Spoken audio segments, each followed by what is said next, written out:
Christianity is paganism. And with that, I have a question for you. Have you ever heard or noticed a prevailing thought that Christians are the most hypocritical people on the earth? That they say, stop sinning and come to Jesus, but they commit the most sins and the worst atrocities? If you're not a Christian, then you probably want to know why Christians are like that. If you are a Christian, you want to know why people think Christians are like that. But no matter what your question is, the answer is the same. That the modern Christian church shares the same values as the Pharisees who murdered Jesus Christ. Greetings, everyone. Welcome back to Lemex Effects, where we use video games to explain certain truths about the world and religion, specifically biblical religions. Right now, we are using Final Fantasy X to talk about Christianity, because in the game, the people practice a religion that is very similar to Catholicism. And in that religion, they bow down to pagan gods called Aeons, in a hope that these Aeons would save them from a very destructive creature called sin. We are going through each of these Aeons and looking at what race each one represents. And by doing so, we will know what doctrines each of these races added to Christianity. Now, in order to answer questions regarding Christianity, it is important to talk about Catholicism, because Catholicism is the father of all modern Christianity. Many people will try to deny this by saying that their denominations have nothing to do with Catholicism. However, if you do a little bit of research on Google, all Christian churches follow the Nicene Creed. And this creed was created by the Catholic Church, which means that all denominations of Christianity follow the core beliefs of the Catholic Church. Now, contrary to popular belief, the Catholic Church was not created by Peter. It was created by Emperor Constantine, and Constantine's goals were twofold. One was to unite the Romans under his version of Christianity. The second was to create a version of Christianity, a religion that had nothing to do with the Jews who killed Jesus Christ. Now, this episode is to address the second point, because not all the Jews were complicit in the murder of Jesus Christ. Specifically, that was the goal of the chief priests and the Pharisees. So, we will examine what the chief priests and the Pharisees believed, and by doing so, I will show you just how similar Constantine religion was to the Pharisees, was to the specific Jews who murdered Jesus Christ. Oh, right. I didn't tell you what Aeon we are looking at today. Now, in the previous episode, we examined the Aeon Ixion. Today, we're going to look at the dragon, Bahamut. And Bahamut resides in Bavel. Now, in Japanese, Bavel is called Sei Beberu Kyu, which literally means Holy Bavel Palace. And if you cannot hear the connection, the Holy Bavel Palace is the Holy Roman Empire. For like Rome, Bavel is a symbol of religious authority.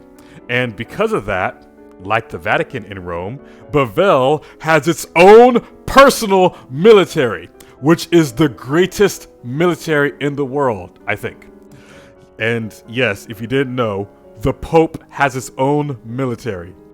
Now, since Bavel dwells in a place that is closely resembling Rome, he must represent the spirit of Rome, which explains why Bahamut, the dragon, looks like an eagle, which is the symbol of Rome, and why he has a disc on his back that resembles the sun, which the Romans worship. And the Romans, traditions. The Romans set up the chief priests in their kingdom, scribes and Pharisees, who were supposed to control the Jews. And because the Pharisees were set up by Rome, they had one mindset that is found in John chapter 19, verse 15, where the chief priest answered, "We have no king but Caesar." And since Caesar is their only king instead of God, that means that the spirit of Rome is in them. And even though they were Jews, their words were the voice of the Roman Empire. And the voice of the Roman Empire states that the Romans have the authority to change the laws and to determine what is considered righteous. And if for some reason you break the traditions that the Romans set up, it is equivalent somehow to breaking the commandments of God. Which is why the Pharisees asked Christ why he disobeyed the traditions that the Pharisees set up. But Christ asked them a question to the Pharisees, which is highly important to the modern Christian church, in Matthew chapter 15, verse 3, and said unto them, "Why do ye also transgress the commandments of God by your tradition?" For just like the Pharisees, Christians today also add their own traditions, like Christmas. Jesus Christ, however, never said to celebrate his birthday, nor did he say to cut down a tree and decorate it in the winter. Performing this Christmas tradition is against the first commandment of the law that says, "Thou shalt have no other gods before me." Why does it transgress this law? Because the entire tradition of Christmas comes from the Roman holiday called Sol Invictus. In other words, by celebrating Christmas, the Christian church allowed Romans to change the law and determine what is righteous, just like the Pharisees. By the way, if you are a truly knowledgeable person who wants to tell me that either A, Jesus Christ was not born December, or B, that Sol Invictus actually came from the Babylonians, I ask, just hold on for a little while. I'm going to cover that later. The Roman demon is very complex, so I need to create 3 episodes to cover it, each one focusing on one topic. And this episode is about the Pharisees. So, what are the 2 doctrines that the Pharisees added to Christianity that we have covered so far? The first is that the Romans are king. The second is that the Romans' traditions override the laws of God. Now we will cover the third doctrine of the Pharisees. Number 3, that although they did not keep the law, they demanded tithes from the people. Tithes was a big business in Jerusalem at the time of Rome. With it, the Pharisees could eat their fill without spending their own money. And it was fine to them to appear to pay tithes because since they were getting tithes from the people, they didn't need to tithe their own possessions. So if you pay tithes to the priest would use 10% of what you gave him to pay his own tithes. So they kept the law of tithes, but they refused to perform other laws, which is why Christ said in Matthew chapter 23, verse 23, "Woe unto you, scribes and Pharisees, hypocrites! For ye pay tithes of mint and anise and cumin, and have omitted the weightier matters of the law."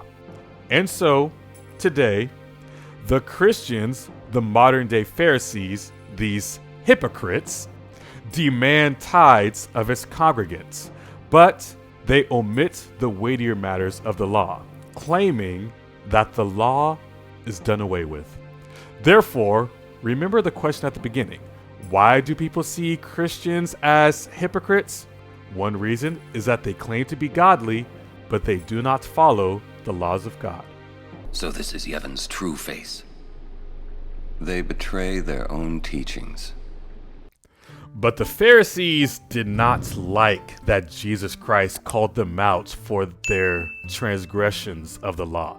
In fact, they worked hard to make it seem like they didn't transgress the law, that they were righteous. Therefore, they claimed that Abraham was their father and that Moses was their teacher. They claimed to be Abraham's children, but did not what Abraham would. And just like the modern day Christians, they would claim that they don't believe that the Roman traditions override God's laws. But just like the Christians, the actions of the Pharisees showed that that is a lie. And Jesus revealed their lies. So, what did they do?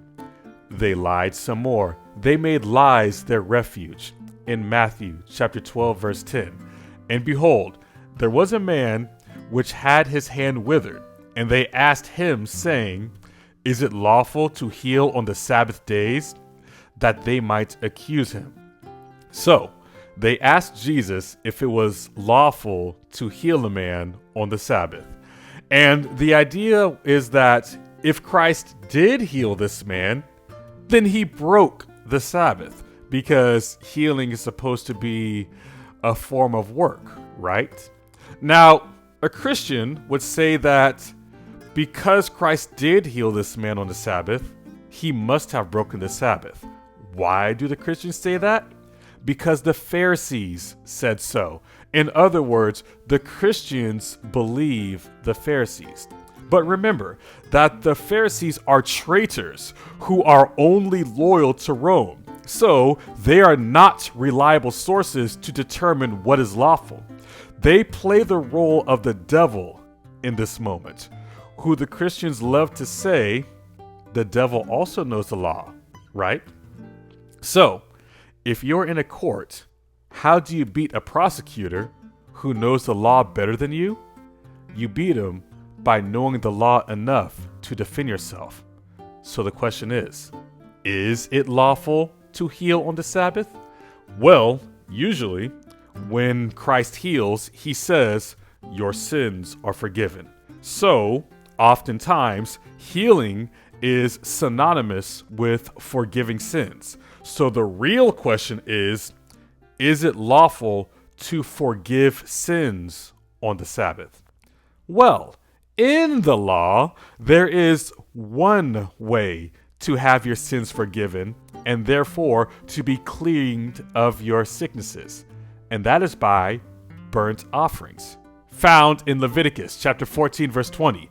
And the priest shall offer the burnt offering and the meat offering upon the altar. And the priest shall make an atonement for him, and he shall be clean. And he shall be clean. I gotta flex those words, atonement and clean. Now, these were the burnt offerings, and these burnt offerings are what helps you be forgiven for sins and what cures illnesses. So, were these burnt offerings, which again forgives you of sins and clears your illnesses, made on the Sabbath? Numbers chapter 28, verse 10. This is the burnt offering of every Sabbath. So yes, not only is it lawful to heal on the Sabbath, it was a commandment to heal on the Sabbath. So, now that you know that the Pharisees lied, you know that anyone who believes that Christ broke the Sabbath shares the same ideas as the Pharisees. So now you would ask, why did they lie? Well, because Jesus proved that they did not keep the commandments. And because of that, he also spoke truly of them in John chapter 8, verse 44. Ye are of your father, the devil, and the lust of your father ye will do. He was a murderer from the beginning, and abode not in the truth. Therefore there is no truth in him.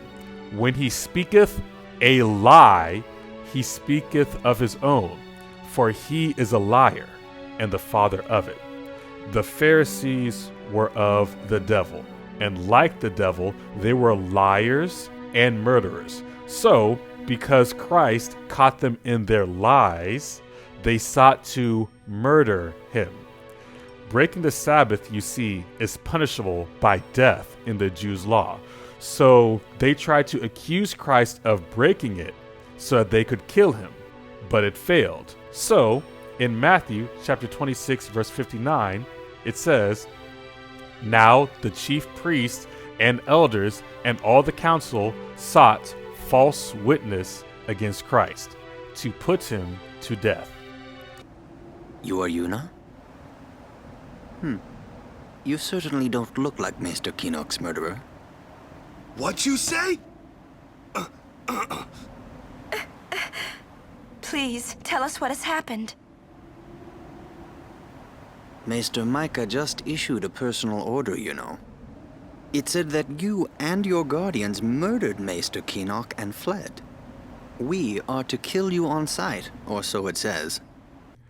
And the Christian church is the same. For I have found news that a group went to the Christian church with Bibles in their hands, challenging the pastor to come out and prove that this church was biblical. They had no weapons, only Bibles, just like Jesus and the apostles. Yet the Christians met them with violence. One woman took off her high heels to strike the men with it. Another man pulled a gun on them. Rather than meeting this peaceful group with the law as Christ did, they met these men with violence, like the Pharisees. And if you want more information on this topic, you can find it here. Therefore, you could say that the doctrine of the Pharisees comes in 4 parts. 1, to teach that Caesar is king. 2, to teach traditions rather than God's laws. 3, to impose tithes even though no other law was being kept.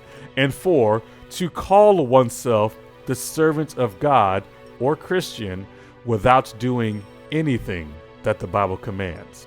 And therefore, the Christian church teaches exactly what the Pharisees taught. Now, Christ said something interesting, that the Pharisees were servants of the devil. But the topic of this story is that the Pharisees are the servants of Rome. Yeah, the dragon Bahamut does in fact represent Rome. The Pharisees truly did have the spirit of Rome on them, and Jesus called that spirit the devil. Therefore, I will show you why the dragon Bahamut represents the devil and Satan next time on Lamech's Effects.